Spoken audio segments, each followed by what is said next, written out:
Boa tarde, tudo bem, pessoal? Hoje a gente vai conversar um pouquinho sobre Mateus 5.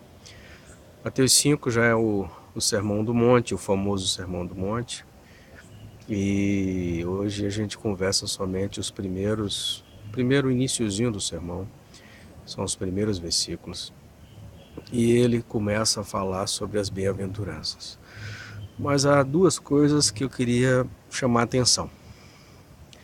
Logo no primeiro versículo, ele diz que viu que uma multidão o acompanhava e chama para junto dele os discípulos. Ou seja, já tem duas coisas interessantes para a gente conversar agora. Primeiro, é que essa palavra que a gente vai ouvir é uma palavra direcionada para discípulo. É uma palavra que Jesus faz não para a multidão, mas para o discípulo. E aí vem o segundo ponto e o segundo aspecto interessante. Jesus fazia uma diferença entre quem era multidão e quem era discípulo. Quem era multidão era o grupão, eram as pessoas a quem Jesus também dava atenção e pregava, mas os discípulos eram aqueles mais próximos, e a esses Jesus sentava e dava o ensino mais aprofundado de tudo. O que a gente vai começar a ver agora é uma palavra que Jesus está dando aos discípulos, não à multidão. É uma palavra direcionada para os discípulos. Por isso que esse é um primeiro ponto interessante.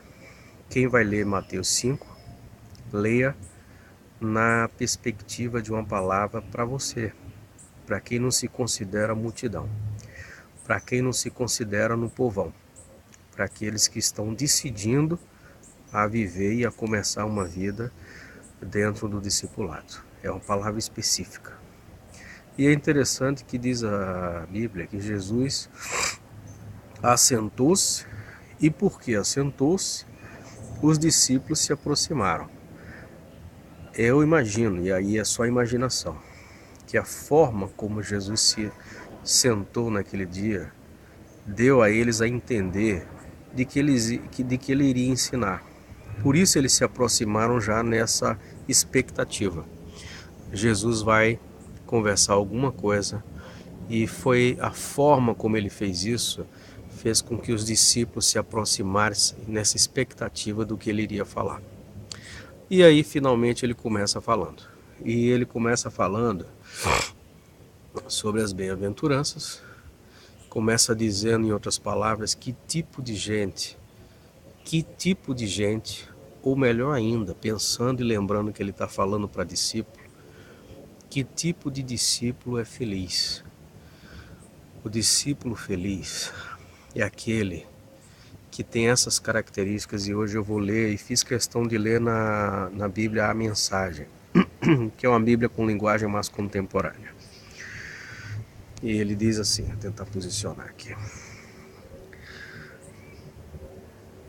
Abençoados ou felizes são vocês que nada mais têm para oferecer quando vocês saem de cena a mar de Deus e do seu governo.